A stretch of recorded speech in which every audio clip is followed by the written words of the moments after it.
Olá, amigos, voltamos com o nosso ACS na TV, conforme prometido, segunda parte da entrevista com o prefeito de Santos, Paulo Alexandre Barbosa. E ao final do primeiro programa, eu deixei o gancho e me comprometi a passar a palavra ao nosso vice-presidente, Vicente do Vale, para que faça essa primeira pergunta ao prefeito Paulo Alexandre Barbosa, nesse segundo programa especial com o prefeito de Santos. Vicente, por favor. Márcio, eu trouxe aqui uma colinha para falar com o prefeito e parece que a gente já... Isso não é uma colinha, isso é uma colona. No nosso primeiro programa aqui, a gente já tratou de quase todos os assuntos que estão aqui nessa colinha. Mas acho que tem algumas coisas que a própria cidade gostaria de saber. Eu queria começar aí, até por uma sugestão, para falar um pouco sobre o Coliseu, prefeito. Como é que nós vamos resolver essa questão do Coliseu?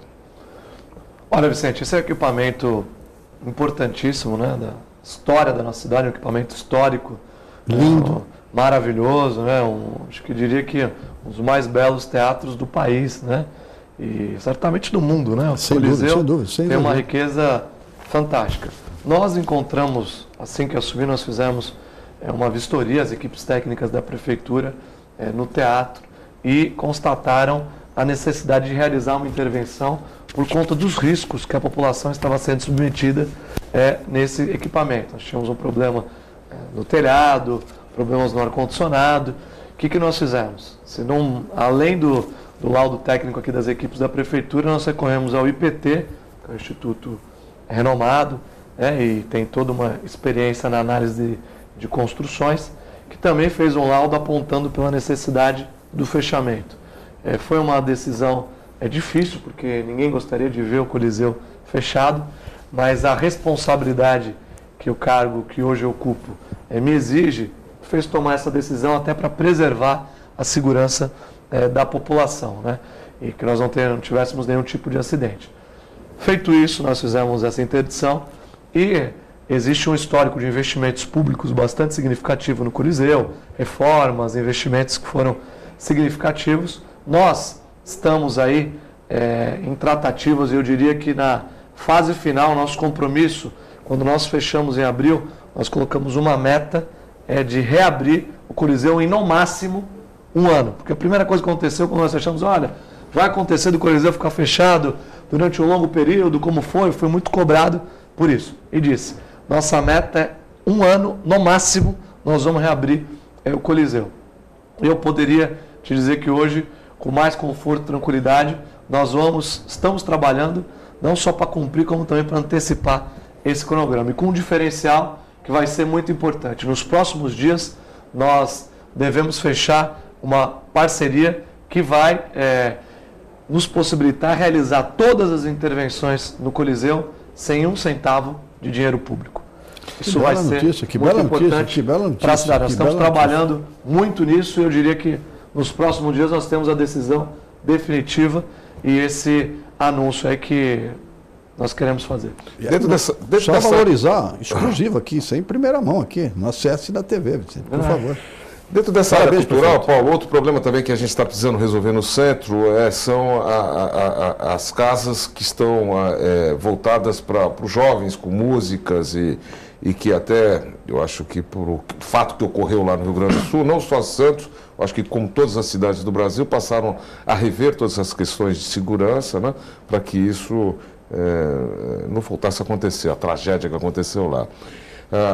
Há uma velocidade também, Paulo, nisso, com relação aos órgãos públicos, com esse tipo de preocupação para que a gente possa, o quanto antes, resolver essa questão?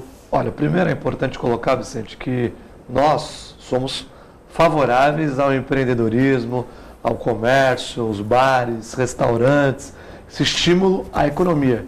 Isso gera emprego, milhares de empregos, renda. Isso é muito importante para movimentar a economia da cidade. Entretanto, nós temos que ter e primar pela segurança da população. Então nós tivemos aí as vistorias que foram realizadas em vários estabelecimentos que constataram que alguns estabelecimentos não tinham o auto de vistoria do Corpo de Bombeiros. Portanto, não poderiam estar funcionando, porque essa é uma exigência legal. Para ter o alvará para estar em funcionamento, é necessário que se tenha um AVCB, que é o auto de vistoria do Corpo de Bombeiros. Então, como alguns estabelecimentos não tinham, o que nós fizemos?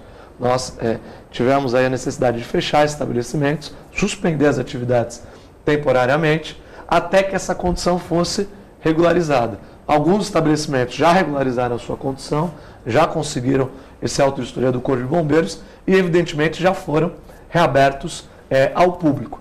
Importante dizer que não existe nenhuma medida contrária aos estabelecimentos, e sim uma medida favorável a preservar a segurança das pessoas que frequentam o estabelecimento. Não só aquelas que frequentam, mas as pessoas que trabalham, os próprios proprietários, enfim.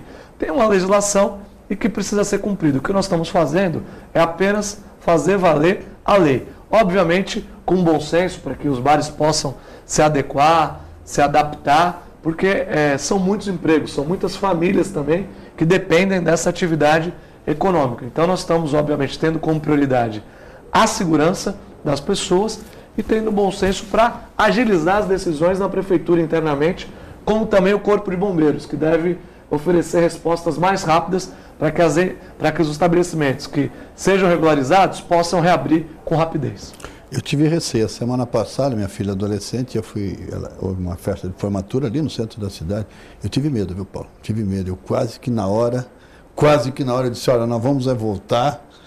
Mas aí falei, bom, entreguei, como a gente faz como pai, entreguei nas mãos de Deus, acompanhamos essa ação em função do que levantou o Vicente, lá do caso do Rio Grande do Sul, e graças a Deus deu tudo certo. Eu quero dizer, Márcio, aproveitar aqui o programa para dizer que a gente compreende muitas vezes os jovens, os frequentadores desses locais que estão já habituados a frequentar os locais e muitas vezes sem acontecer nenhum tipo de acidente. Como também a gente compreende a necessidade das pessoas que trabalham, dos próprios proprietários. Mas a prefeitura precisa tem que agir com rigor. Olhar para a segurança. Imagina o risco. Nós tivemos um incidente em Santa Maria, um acidente com vítimas fatais, vidas que foram ceifadas, centenas de vidas perdidas. E tudo que nós temos que fazer, muitas vezes, as coisas acontecem pela ausência de medidas do poder público anteriores ao fato. O que nós estamos adotando aqui são medidas preventivas para que isso não ocorra na nossa cidade. Cumprindo a lei, né? Quer dizer, na verdade, cumprindo a lei. É isso aí, o rigor da lei. Dentro desse contexto, dessa pergunta do Vicente, e até porque a gente sabe que a Prefeitura está realizando, a partir da sua posse principalmente, um grande trabalho de capacitação na área de turismo, e essas boates, essas casas também fazem parte do contexto turístico. Bem objetivamente, Santos será subsede da Copa do Mundo? Estamos trabalhando muito para isso. Mas qual é a chance efetiva? Olha, nós tivemos aí... Nós estamos vivendo Copa de Confederações, enfim, essa coisa toda aí. Então, Márcio, primeiro, nós estamos fazendo receptivo das seleções aí que procuraram, estão visitando a cidade. Estamos fazendo um trabalho de aproximação. Tivemos 7 países que visitaram Santos. Pode revelar os nomes? Interesse. Posso. Nós tivemos aí Suíça, Coreia do Sul, tivemos... Espanha? O México. Não, o México é o país que mais traz turistas para a Copa do Mundo, né? Tivemos a Suécia também, visitando. Foram 7 países. Agora, sim, não, mas já deu uns nomes importantes também. Eu digo Espanha em função da colônia, ou Espanha ou Portugal, desde que o Portugal se classifique. Né? Agora o que acontece é que o cronograma, Márcio, por exemplo, existem apenas, hoje, 4 países classificados para a Copa do Mundo, né? Brasil. O Brasil, fora o Brasil. Japão, Nigéria. Nigéria já está classificada? Já classificou. Japão, agora. A Coreia está classificada agora, se classificou, né? Isso. O Irã, né? Classificado, e a Austrália, que também se classificou para a Copa. Os demais estão no processo das eliminatórias do seu continente. Então, primeiro é preciso saber os países que de fato, porque muitas vezes o país vem, nos visita e, enfim, por conta da competição acaba nos classificando. Mas nós estamos dotando a cidade de toda a infraestrutura necessária para receber uma seleção. Vai ser importante para a cidade, então nós estamos fazendo todo o esforço. Eu já recebi pessoalmente várias delegações. Recentemente a última foi a delegação do México, inclusive durante a Copa das Confederações agora. A delegação do México esteve aqui, visitou, fez uma visita aí a terceira à nossa cidade.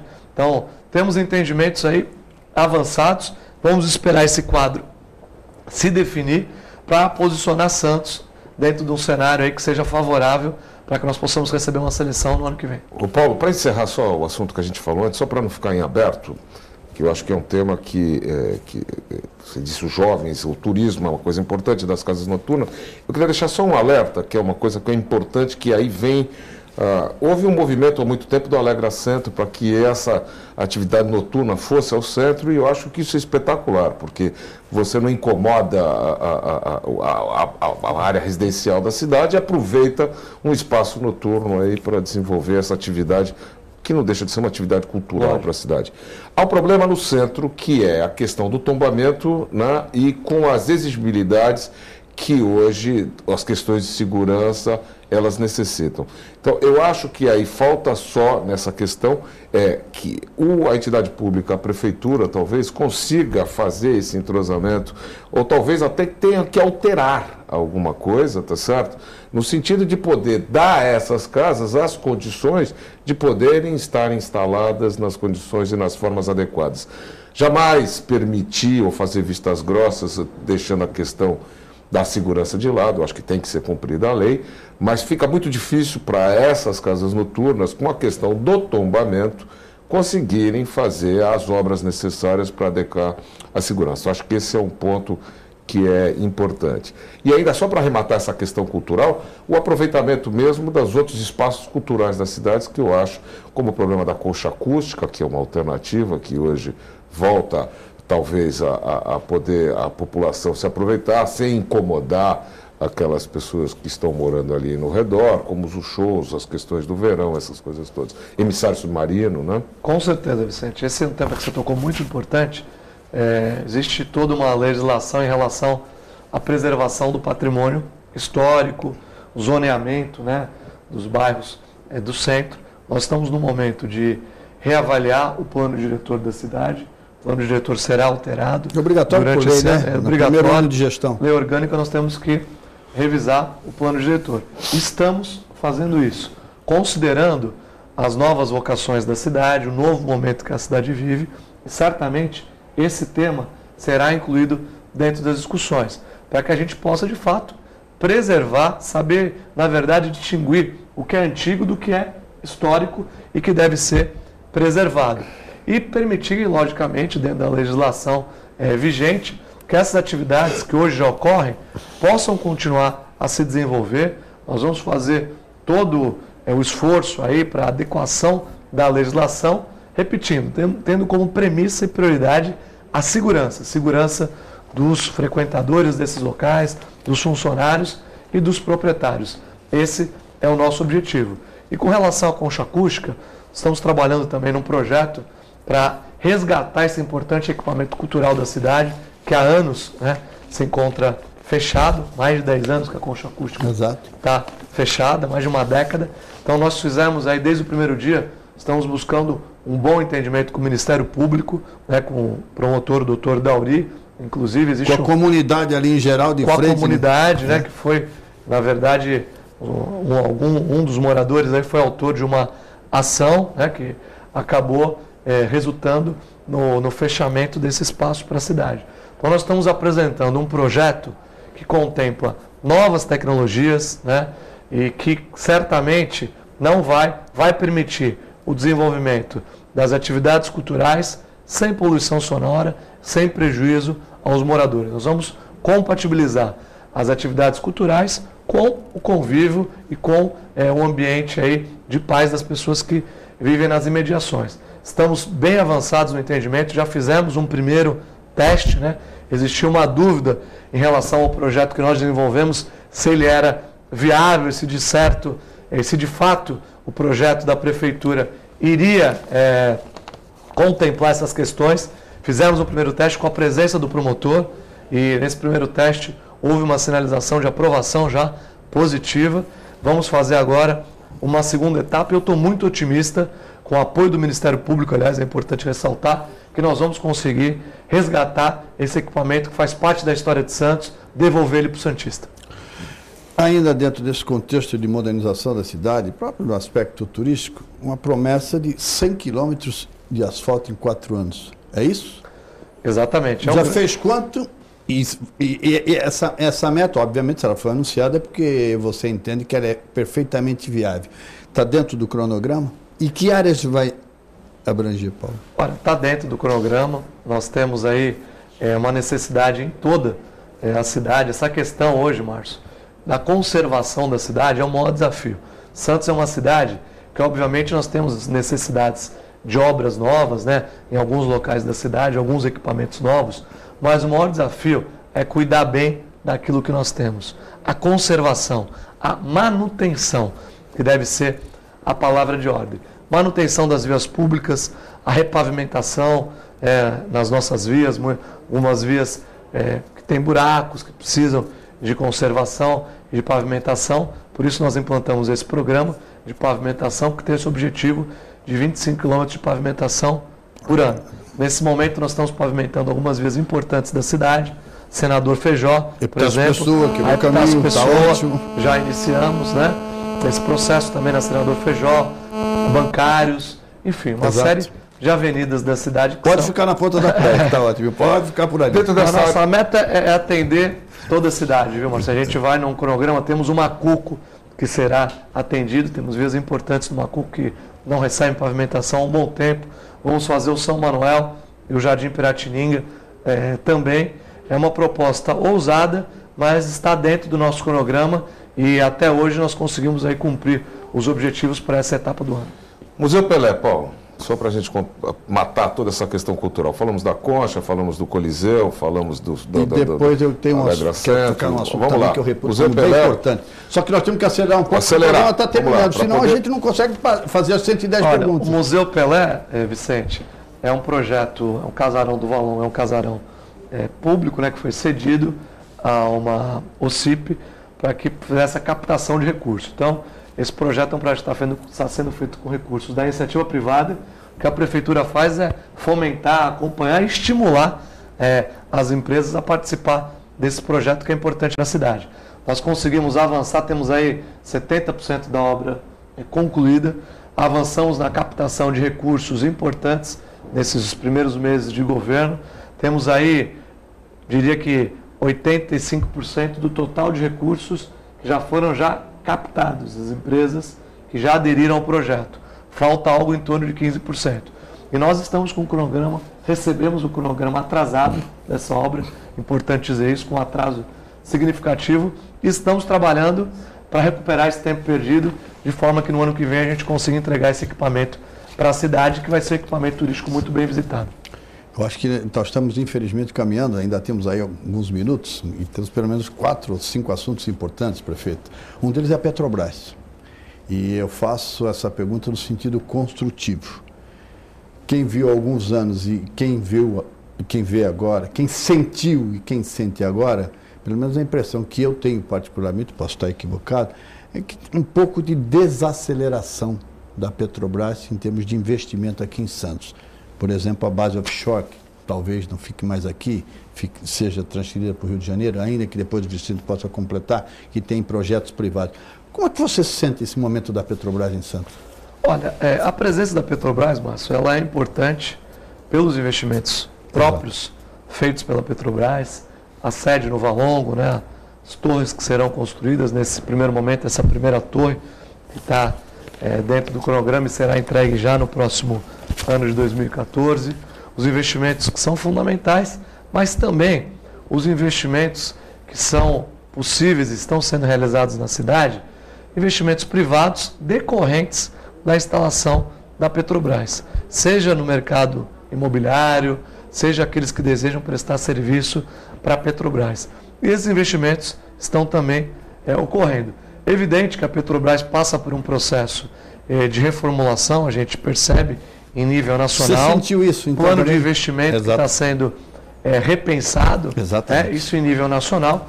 E nós estamos, de fato, trabalhando para que esses ajustes que estão sendo feitos na Petrobras em nível nacional não tenham impacto negativo na cidade de Santos, com diminuição ou exclusão de algum tipo de investimento.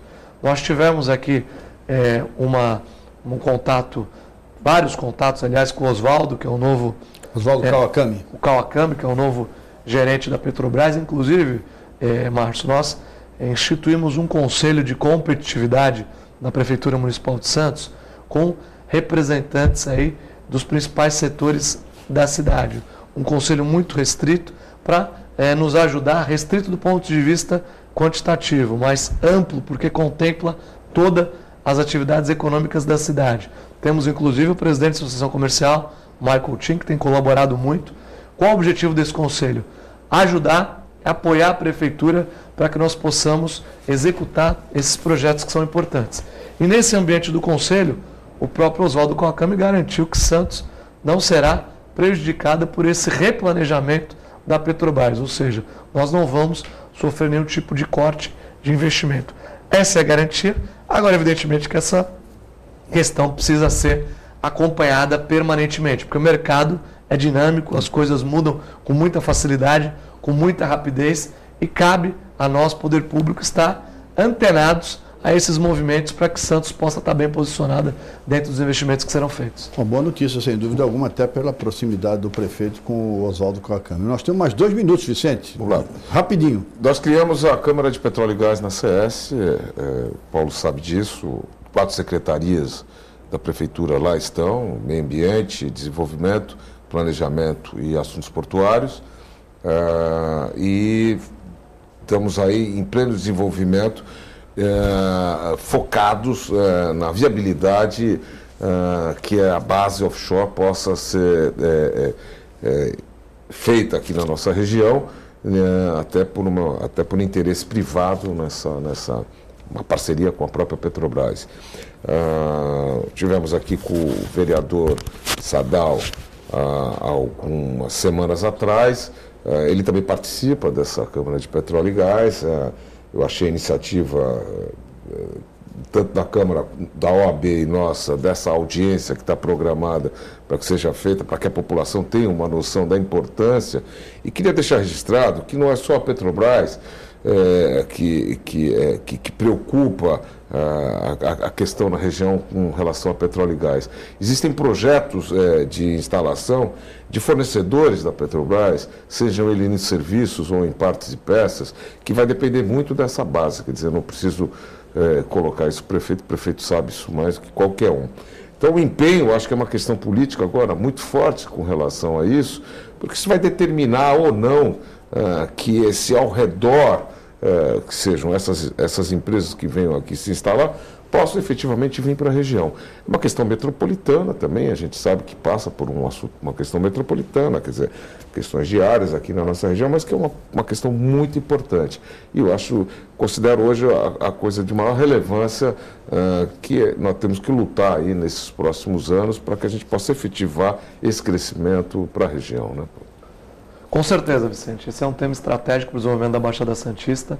Estamos aí atentos a isso. Como você disse, são 4 secretarias envolvidas nessa Câmara e o governo está mobilizado para que a gente possa ter essa interlocução próxima com a Petrobras. Também receber os investidores que desejam se estabelecer na cidade de Santos, que são bem recebidos, aliás, bem-vindos. Temos feito um trabalho de prospecção desses novos negócios que podem ser implementados na cidade, gerando, evidentemente, dividendos, receita, emprego, distribuição de renda para a nossa população. E a importância, que eu diria também, da qualificação para a nossa população, porque essas novas atividades econômicas e as novas ações que serão desenvolvidas aqui vão demandar novos profissionais no mercado de trabalho e profissionais qualificados, preparados.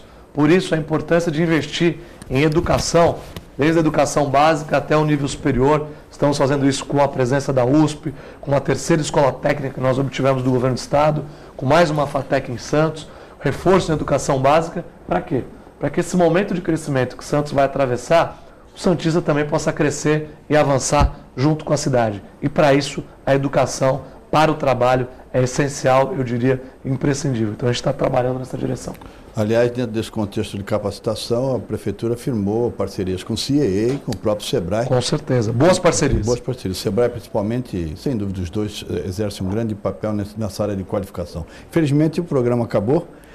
mas eu quero agradecer muito o prefeito Paulo Alexandre Barbosa por essa oportunidade, mudou a sua agenda, nos atendeu e quando veio, pagou dobrado. Entendeu? Nós conseguimos viabilizar 2 programas. Paulo, muito obrigado, sucesso na sua gestão, no seu trabalho, conte com a gente, que a gente puder ajudar, em nome da diretoria da Associação Comercial também, como cidadão puro e simples, e boa sorte. Lá em cima, ajuda o menino! Obrigado, Márcio, prazer estar aqui com você, Vicente, cumprimentar os telespectadores e dizer que não quero demorar muito para voltar, né? Quero ter esse novo convite para que a gente possa voltar aqui e discutir temas importantes para a cidade. Vendo, Rivaldo? Alô, Rivaldo, meu amigo Rivaldo e Simone, que nos ajudaram. Aliás, fizemos um papo inicial para a gente trocar ideias sobre os assuntos. Rivaldo e a Simone foram muito importantes. Então, tá vendo? Ele quer voltar, tá marcado já. Fala, Vicente. Eu não podia deixar de agradecer ao amigo Paulo de estar aqui. Eu acho que fica difícil a gente conversar como prefeito, né? A gente tem uma relação de amizade, tinha muito com o pai dele, tenho com ele, torço por ele. Obrigado. Ele sabe que a Associação Comercial é uma parceira da Prefeitura, ele tem a casa aberta a hora que ele precisa, aqui o programa. E o que eu acho fundamental, Paulo, de uma geração que vem abaixo da minha, mas que não muito distante, essa questão do esclarecimento da população, de prestar contas à população, de ter um governo transparente, você está entendendo? Que eu acho que é isso que o nosso país está precisando. Eu quero te parabenizar por isso e deixar a casa sempre aberta para isso. Muito obrigado. Desejar sorte. Obrigado, não precisar. Um abraço, Paulo, um abraço, Vicente. Muito obrigado a você, principalmente. Seja feliz.